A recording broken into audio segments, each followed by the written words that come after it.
Douglas G. Hurley, United States Marine Corps, retired, and Colonel Robert L. Behnken, United States Air Force, retired.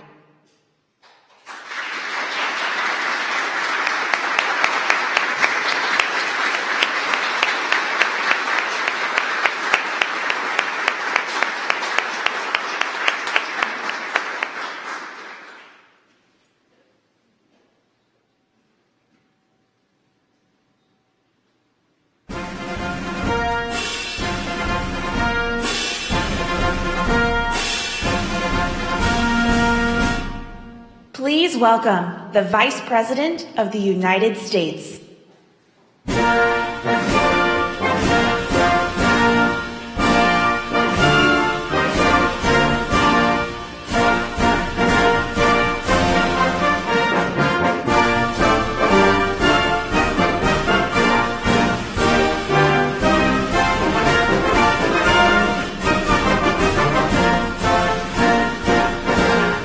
Good afternoon, everyone. Please have a seat. Good afternoon.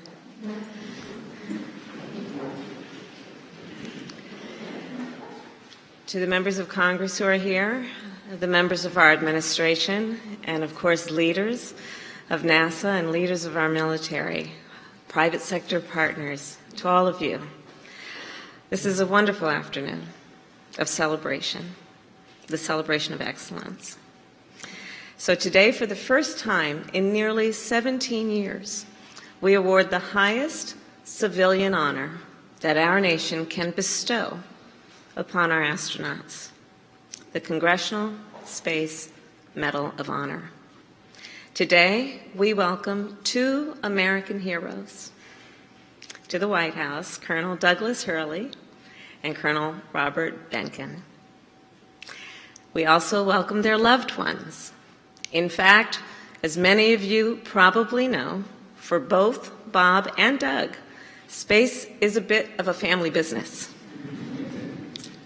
Doug's wife, Karen, has made multiple trips to the International Space Station, and Bob's wife, Megan, helped repair the Hubble Space Telescope. So it turns out it takes a whole family to do the kind of work that you all have done to allow us to explore the universe. So thank you all, each and every one of you, for your service to our nation and to our planet. So early in the morning of July 21st, 2011, the Space Shuttle Atlantis touched down for the last time on the tarmac of the Kennedy Space Center. After 30 years of exploration, collaboration, and scientific discovery, the shuttle program had come to an end. For our astronauts, and for all of the dedicated professionals at NASA, and for our nation, it was a moment of profound pride to reflect on the years of incredible progress made by the shuttle and its crews. It was also a moment of real uncertainty. For 3 decades, the Space Shuttle had been America's only vehicle capable of carrying astronauts to orbit. But after the shuttle was retired, some wondered whether the United States could continue our long-standing leadership in space. Well, America had a vision. Even as the shuttle wheeled off the runway at the Kennedy Space Center, we were preparing to build a new spacecraft, one that would allow our nation to lead the next era of human space flight, to make our vision real. And so we understood the importance of collaboration. And we then turned not only inward to look at ourselves and our capacity, we also turned to the private sector, including the scientists and the engineers and technicians at SpaceX, a company whose innovation and agility has revolutionized the commercial space industry. And we turned to two Americans who have dedicated their lives to the service of our nation and to the exploration of space. Bob Behnken, an engineer who helped assemble the International Space Station, a veteran of 10 spacewalks, and NASA's chief astronaut. And we turned to Doug Hurley, a fighter pilot, a test pilot, and the astronaut behind the controls of that final shuttle flight. Together, Bob and Doug and the SpaceX team worked for years to design a new crew capsule, aptly named the Crew Dragon. Every part of the capsule, from flight controls and emergency procedures to computer displays and cockpit layout, all of that shaped by Bob and Doug's decades of know-how. Once the capsule was built, Bob and Doug spent hundreds of hours testing thousands of flight scenarios. They understood the stakes of their work for our nation, for our world, and importantly, for the astronauts who would one day entrust their lives to the Dragon capsule. Last week, of course, our nation was reminded of the magnitude of that responsibility. On Thursday, we observed NASA's Day of Remembrance. We honored the members of the NASA family who gave their lives for our nation, including the crews of Apollo 1, Space Shuttle Challenger, and 20 years ago tomorrow, Space Shuttle Columbia. Those brave Americans remain in our minds and in our hearts, and we remember their memory as we, today and every day, vow to advance their legacy of exploration and of American leadership in space. And so that is what we have done and will continue to do. Which brings me to May 30th, 2020. Bob and Doug returned to the Kennedy Space Center. They suited up, they waved to their families, and they rode an elevator up nearly 20 stories. They strapped in to their seats and waited as the tanks beneath them filled with tens of thousands of gallons of fuel. And then they launched. Yeah, they did. Millions of Americans watched that day on the hills and sand dunes of Cape Canaveral, in living rooms, dorm rooms, classrooms across our nation. We watched Bob and Doug's rocket rise from the launch pad. We watched it climb into the sky and then disappear from our view. For the first time in almost a decade, we witnessed American astronauts launch an American rocket from American soil. And for the first time in history, we saw astronauts reach orbit in a capsule built and launched by the private sector. 64 days later, we celebrated as those astronauts splashed down safely off the Florida coast. Bob and Doug, together, have written the first page of a new chapter in the history of American space flight. Through their ingenuity and bravery, they have helped rebuild America's bridge to low Earth orbit and to the International Space Station, where we conduct some of our most significant and advanced scientific research. In fact, in April of 2021, on the second flight of the Dragon capsule, we saw Megan fly to the International Space Station on the Dragon capsule. And there she was. She flew in the very same seat as her husband and where he sat just a year before. Think about that.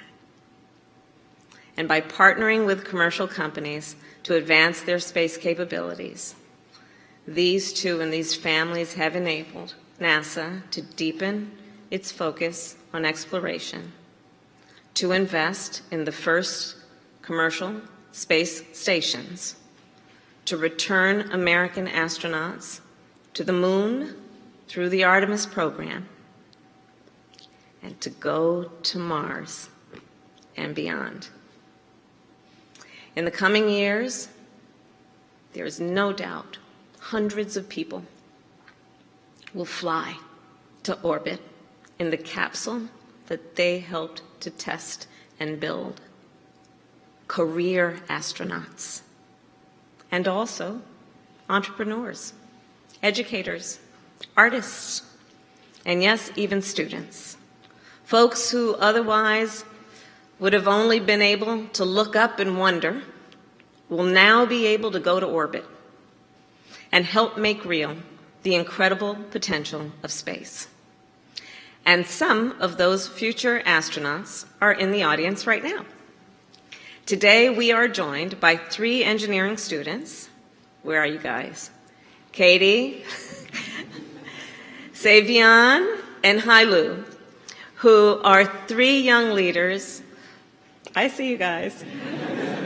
3 young leaders who were inspired by the work of these 2 extraordinary men, and who may one day stand on their shoulders. So Bob and Doug, on behalf of President Joe Biden, on behalf of the United States Congress, and on behalf of the people of the United States of America, and as I said to you when we were back in the room, on behalf of people you may never meet, but who will forever be impacted because of your work. Forever. It is my great honor to award you both the Congressional Space Medal of Honor. And now, the military aide will read the citations. Colonel Douglas G. Hurley, United States Marine Corps, retired. From his distinguished service as a fighter pilot and test pilot to his pioneering career in space, Colonel Douglas G. Hurley has embodied the spirit of bravery and resolve that defines our nation's greatest heroes. Colonel Hurley piloted the final mission of NASA's Space Shuttle program and served as spacecraft commander of NASA's first crewed commercial spaceflight mission, Demo 2. His leadership in space has paved the way for regular commercial missions to the International Space Station, ushering in a new era of human spaceflight. For his extraordinary achievements on Earth and in space, our nation honors Douglas G. Hurley.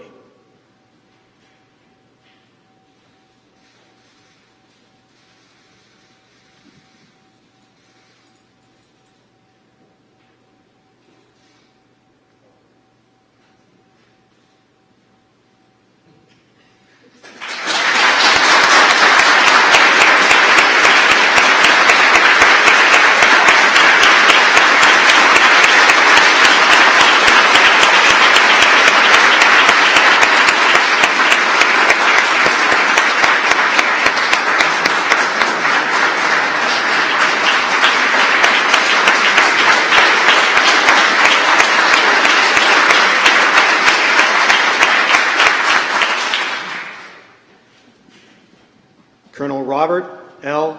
Behnken, United States Air Force, retired.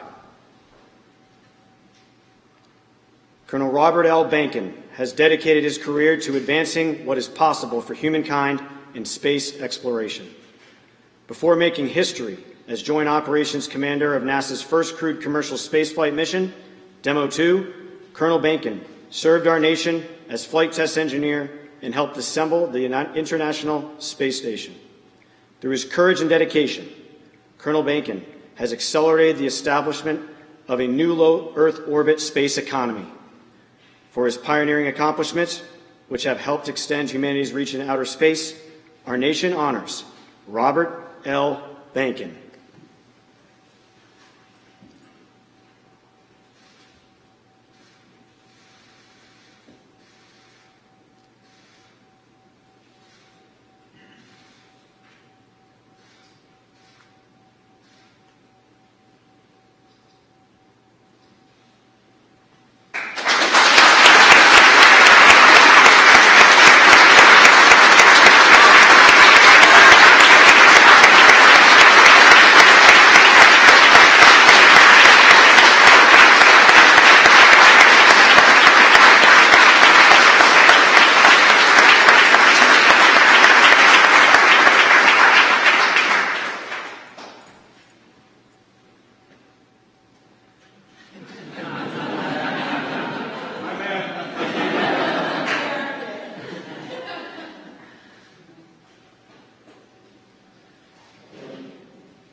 Bob and Doug represent the best of our nation. There's no question about it. The courage, the commitment, the brilliance, the vision, the ability to see and understand what is possible and then to go for it represents the best of who we are as a nation. And in that way, you too inspire all of us. And you really serve as a real example of the power of the ambition and the aspirations of our nation. So congratulations to you both, and thank you all for joining us, and let's have a wonderful reception. Thank you all. Have a good afternoon.